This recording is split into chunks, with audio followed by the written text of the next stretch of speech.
30th December 2025 ಇವತ್ತಿನ ದಿನ ಏನಿದೆ ಹಾಗೆ ಏನೆಲ್ಲ ಮಾಡಬೇಕು ಅನ್ನೋದನ್ನ ನಾನು ಹೇಳ್ತೀನಿ. ಗಮನ ಕೊಟ್ಟು ಕೇಳಿ, ಯಾವುದೇ ಕಾರಣಕ್ಕೂ ಮಿಸ್ ಮಾಡ್ಕೋಬೇಡಿ.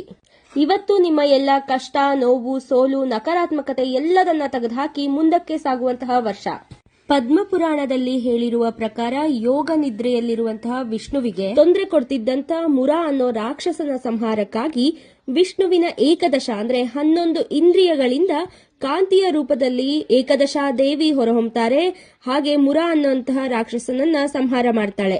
ಆ ದೇವಿಗೆ ಭಗವಂತ ವಿಷ್ಣು ನೀಡಿದ ವರದ ಅನುಗುಣವಾಗಿ ಮಾರ್ಗಶಿರ ಮಾಸದ ಶುಕ್ಲ ಪಕ್ಷದ ಏಕಾದಶಿ ದಿನದಂದು ಯಾರು ಉಪವಾಸ ಇದ್ದು ವ್ರತ ಮಾಡ್ತಾರೋ ಅವರಿಗೆ ಉಳಿದ 11 ಏಕಾದಶಿ ಮಾಡಿದಂತಹ ಫಲ ಸಿಗತ್ತೆ. ಹಾಗೆ ಹುಟ್ಟು ಸಾವಿನ ಚಕ್ರದಿಂದ ಮುಕ್ತಿ ಸಿಗತ್ತೆ. ಇಂತಹ ಮಹತ್ವವಾದ ದಿನ ವರ್ಷದ ಕೊನೆಯಲ್ಲಿ ಬಂದಿರೋದು ಒಂದು ವಿಶೇಷತೆ. ಆದ್ರೆ 30ನೇ ತಾರೀಕು ಅಂದ್ರೆ 3 ಮೂಲಾಂಕ ಇರುವಂತಹ ತಾರೀಕಿನಲ್ಲಿ ಬಂದಿರೋದು ಇನ್ನೊಂದು ವಿಶೇಷತೆ. ಇವತ್ತಿನ ದಿನ ಏನ್ ಮಾಡಬೇಕು ಅಂತ ನೋಡೋದಾದ್ರೆ, ನಿಮ್ಮ ಜೀವನದಲ್ಲಿ ಇರುವಂತಹ ರಾಕ್ಷಸತ್ವ, ಹಿಂಸೆ ಕೊಡ್ತಿರುವಂತಹ ಎಲ್ಲ ಸಂಗತಿಗಳಿಂದ ಮುಕ್ತಿ ಪಡೆಯೋದಕ್ಕೆ ಒಂದು ವ್ರತ, ಅದರೊಂದಿಗೆ ಒಂದು ಸಂಕಲ್ಪವನ್ನ ತಪ್ಪದೆ ಮಾಡ್ಕೊಳ್ಳಿ.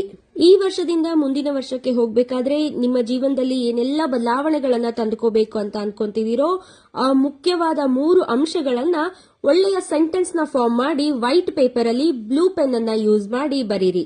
ಆ ಪೇಪರ್ ಅನ್ನ ಫೋಲ್ಡ್ ಮಾಡಿ ವಿಷ್ಣುವಿನ ಪಾದದ ಅಡಿಯಲ್ಲಿ ಇಡಿ. ನಿಮ್ಮ ಮನೆಯಲ್ಲಿರೋ ಯಾವ್ದಾದ್ರೂ ವಿಷ್ಣುವಿನ ಅವತಾರದ ಮೂರ್ತಿ ಆದ್ರೂ ಆಗಬಹುದು, ಫೋಟೋದ ಕೆಳಗೆ ಆದ್ರೂ ನೀವು ಇಡಬಹುದು.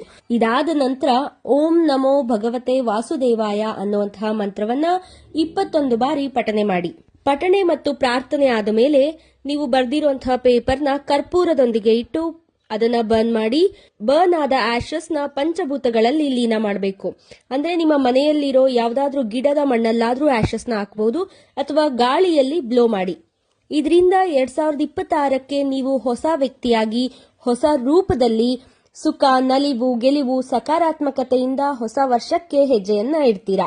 ಮುಂದಿನ ವರ್ಷ Jan 1, 2026 ಕೂಡ 1111 ಪೋರ್ಟಲ್ ಓಪನ್ ಆಗುತ್ತೆ.